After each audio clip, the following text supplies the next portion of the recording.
Good morning traders, आप देख रहे हैं ट्रेड विद मिस्टर ए, जहां मिलती है सबसे तेज और authentic market update per day सुबह 6:30 बजे। चलिए शुरू करते हैं। सबसे पहले इंडिया की इकोनॉमी से एक स्ट्रॉन्ग और पॉजिटिव सिग्नल आ रहा है। गवर्नमेंट के लेटेस्ट डाटा के मुताबिक FY26 में इंडिया की जीडीपी ग्रोथ 7.4% पहुंच जाती है, जबकि पिछले साल ये 6.5% थी।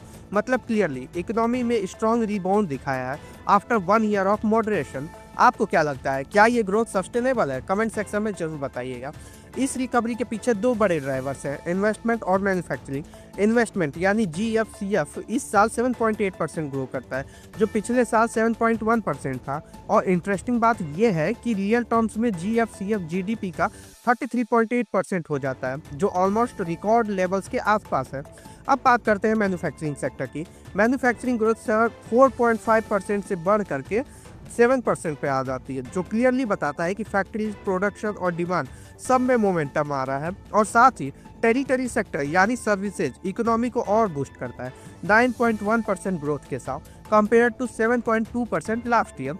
आपको क्या लगता है, इंडिया की इकोनॉमी का रियल हीरो कौन है, मैन्युफैक्चरिंग या सर्विसेज? बताइए हमें कमेंट्स में। अब चलते हैं आज की दूसरी सबसे बड़ी खबर पर। यूएस फोर्सेस ने 2 सैंक्शन ऑयल वेसल्स को सीज किया है, एक नॉर्थ अटलांटिक में और दूसरा कैरिबियन सी में।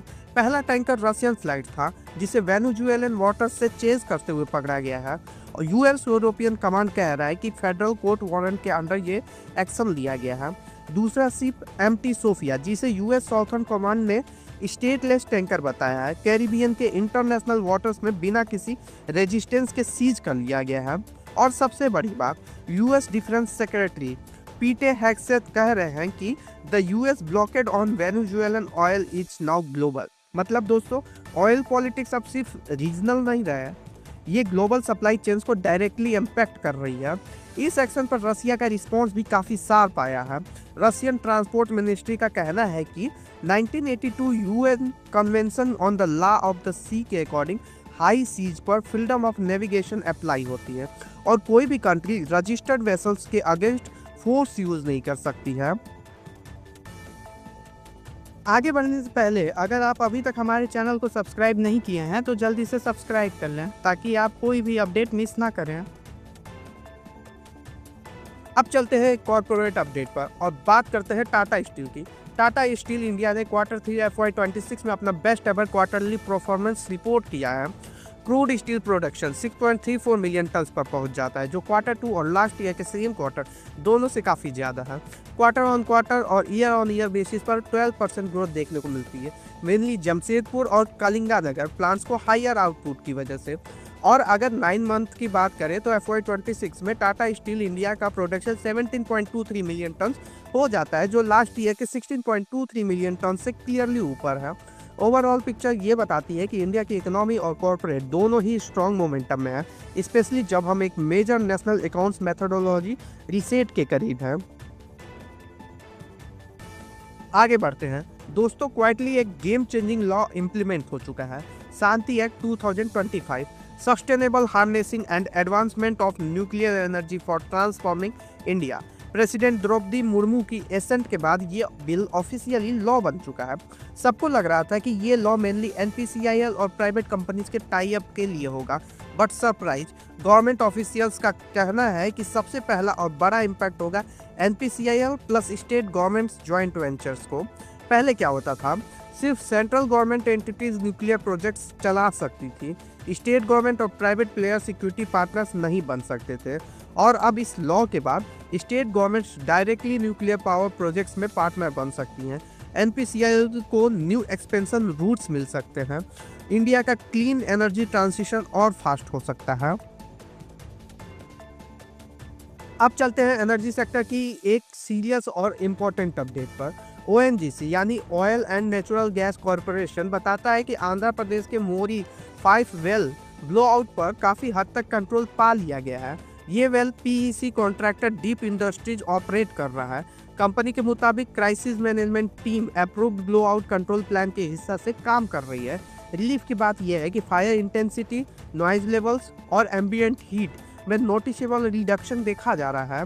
साथ ही वेल साइट के रियर से अप्रोच रोड कंप्लीट कर ली गई है, जिससे डेब्रिस क्लियरेंस और लॉजिस्टिक मूवमेंट का काम स्मूथली हो सके। सिस्टमेटिक रिमूवल के लिए रिसोर्सेज मोबिलाइज कर दिए गए हैं।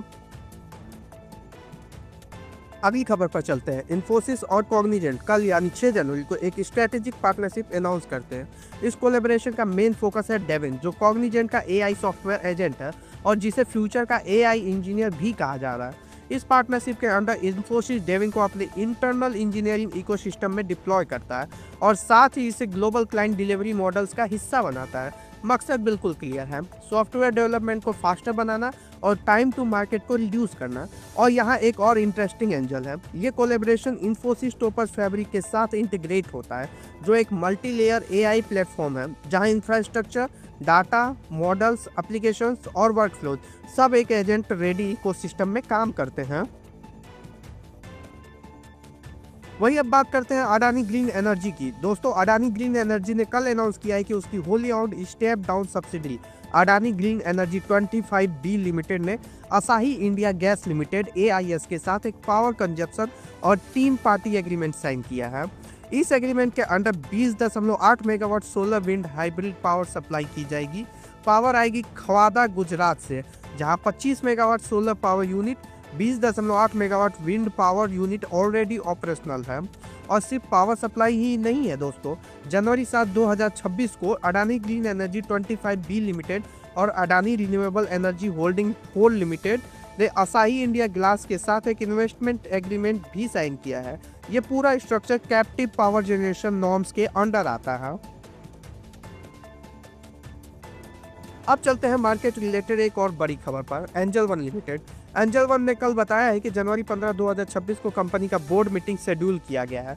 इस मीटिंग में बोर्ड कंसीडर करेगा equity share split sub division का प्रपोजल और अभी हर शेयर का फेस वैल्यू 10 रुपये है।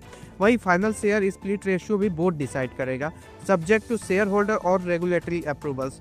और दोस्तों, यहीं खत्म नहीं होता, बोर्ड FY 25-26 का फर्स्ट इंटरिम डिविडेंड डिक्लेयर करने पर भी विचार करेगा। इंपॉर्टेंट डेट याद रखिएगा, रिकॉर्ड डेट है जनवरी 21, 2026। इस डेट तक जिनके पास शेयर्स होंगे वही इंटरिम डिविडेंड के एलिजिबल होंगे। तो दोस्तों, आज की मार्केट अपडेट यही थी। कैसी लगी आपको ये खबरें? अपनी राय कमेंट सेक्शन में लिखना न भूलिए। और हाँ, अगर आप चाहते हैं कि आपको हर दिन ऐसी ही न्यूज मिलती रहे, तो चैनल को सब्सक्राइब कीजिए और बेल आइकन दबा दीजिए ताकि कोई भी अपडेट मिस न हो। मिलेंगे कल नए अपडेट्स के साथ, तब तक के लिए हैप्पी ट्रेडिंग।